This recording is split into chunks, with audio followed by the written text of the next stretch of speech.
Thank you for taking some time for yourself. And if you can take a deep breath in and a relaxing breath out, close your eyes as you begin this wonderful experience. And I'm curious if you're aware of your chest expanding, relaxing, your breath rising and falling as you go deeper into this experience.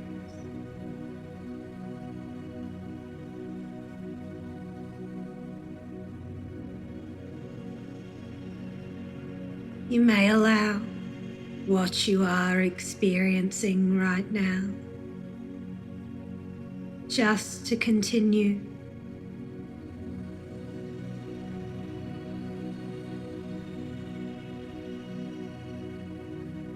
You may be really curious about just how comfortable you can be. It's not necessary for you to go deeply into trance.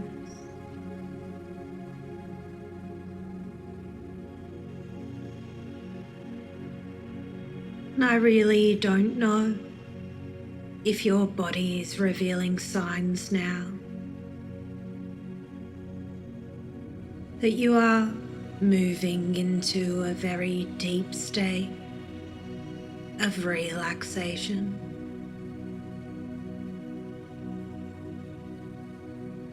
But what I do know is you can continue this feeling from the top of your head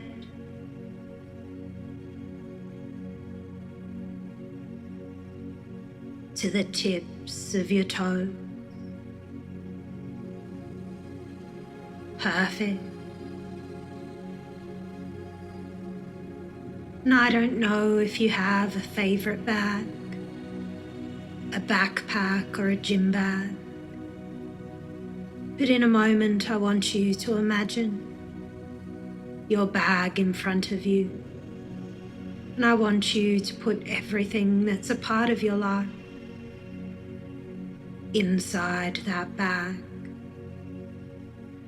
All your things, friends, relatives, foods you like, and you can put your thoughts in there.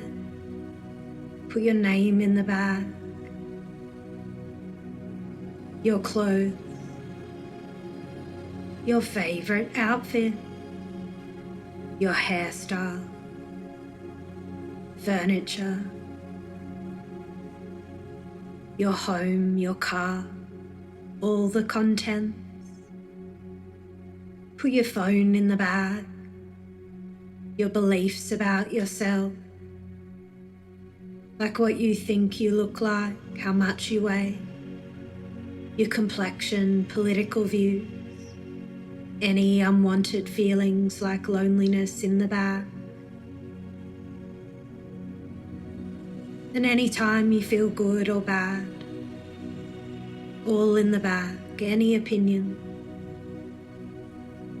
And once you have everything in the bag, you can notice that you are not in the bag. You are looking at the bag.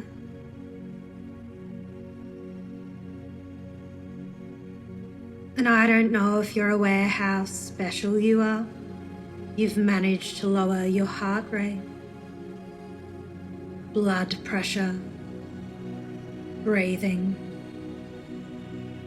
without me asking that of you.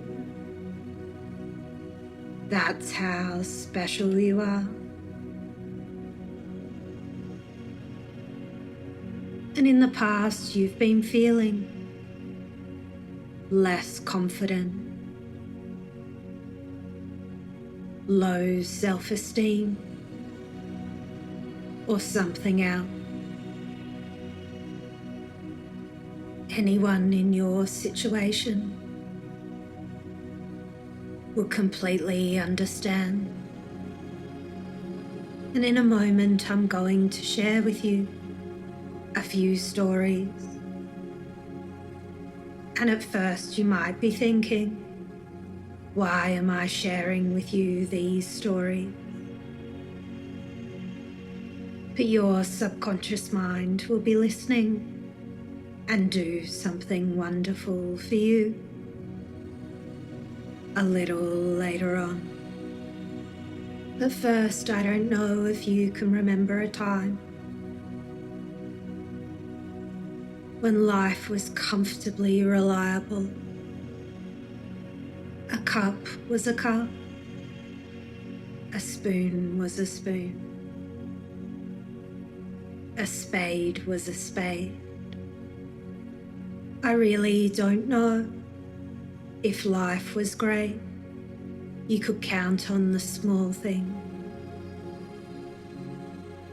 Maybe it gave you a sense of calm relaxation. Either way, you can surround yourself with that reliable, comfortable feeling now. Maybe you've seen the media take hold of a story in a way you're grateful that the story isn't about you. For example, a CEO of an oil company claims drilling in Alaska will have a negligible effect, but he's just saying that to get people to drill. Or maybe you've read about the former Prime Minister of the United Kingdom, David Cameron, when he launched an initiative to give parents child rearing advice. But the commentators pointed out Cameron wasn't the best parent because he once forgot his child in a public toilet. And it's like people are just attacking the person. But you and I could look at Cicero, who was a lawyer, a politician, a great public speaker of his time. But because he came from a modest background, commentators would argue that he came from a poor background by asking who his father was. And you and I both know to move through life with finesse, you need to debate the topic, not the person who's raising it.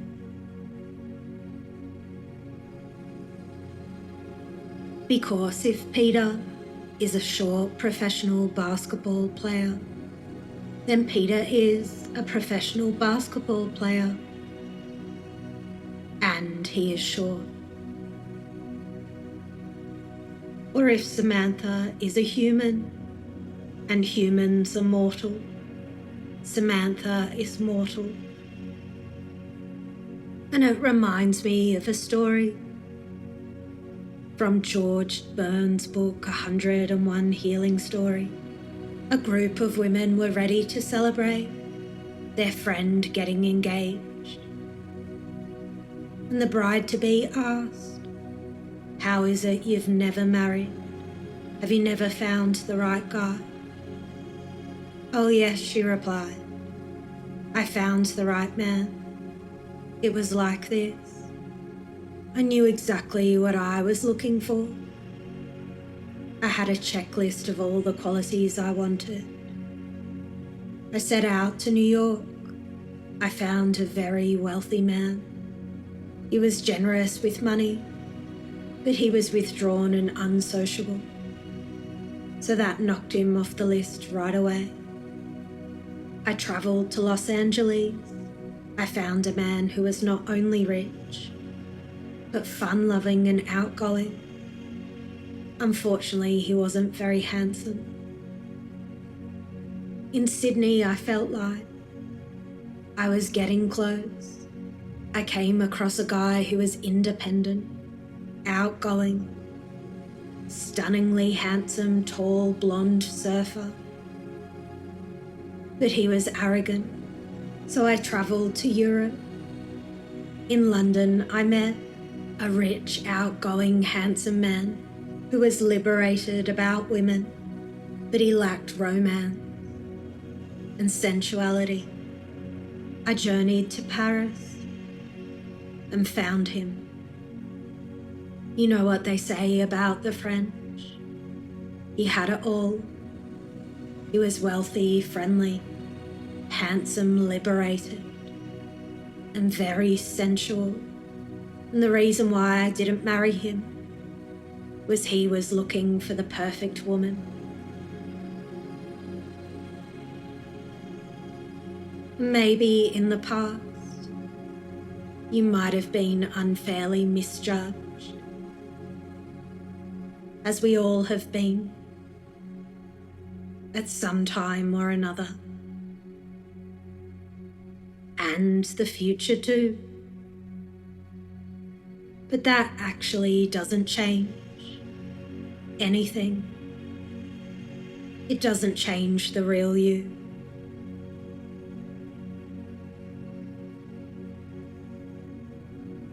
It's their error of judgment.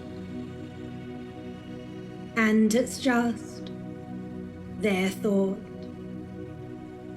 And you're not responsible for their thoughts.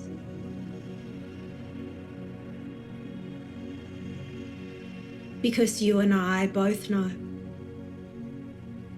we have a choice to decide whether to act upon our thoughts, feeling, which ones to react to, which ones to ignore.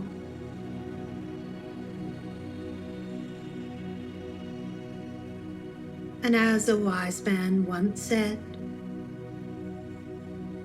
the content of your character is your choice. Day by day, what you choose, what you think,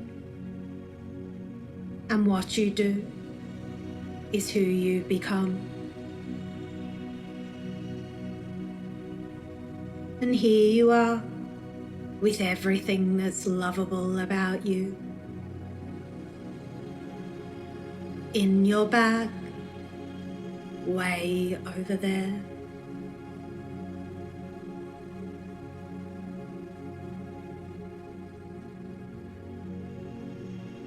And I'm curious what parts of you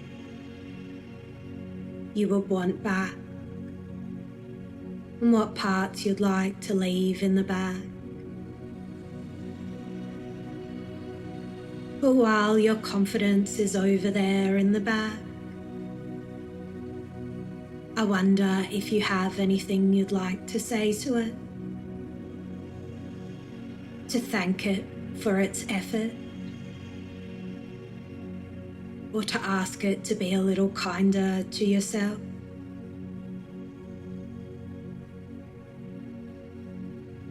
And when you're ready, to invite certain aspects about yourself and leave other aspects behind, you can,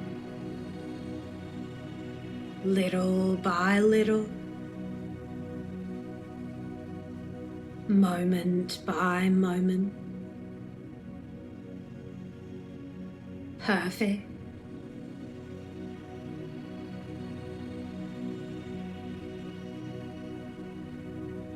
And you can invite your friends, family, passions, hobbies, favorite outfit. And looking at that bag now, with a few things you're leaving behind.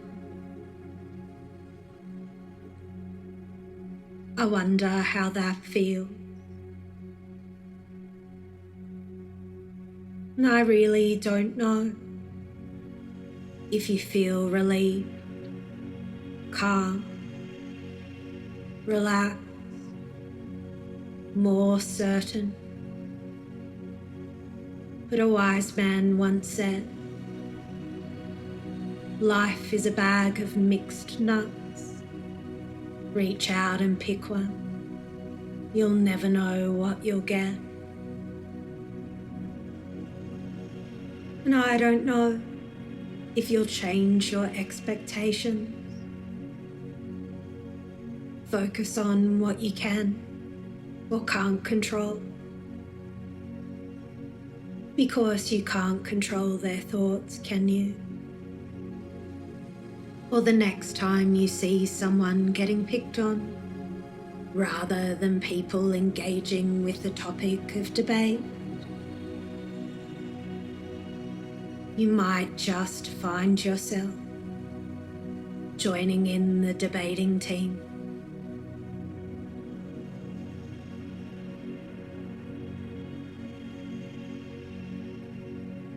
And I wonder if the next time you catch yourself feeling a little low on the confidence scale, if you just might throw a few things back into the bag. Because sometimes you just never know what will bring you lift off.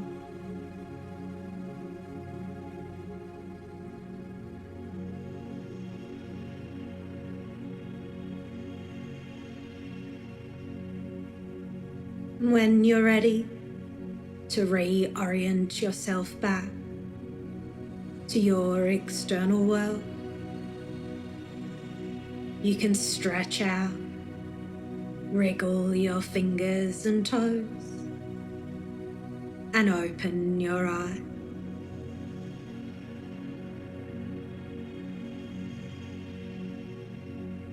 Welcome back.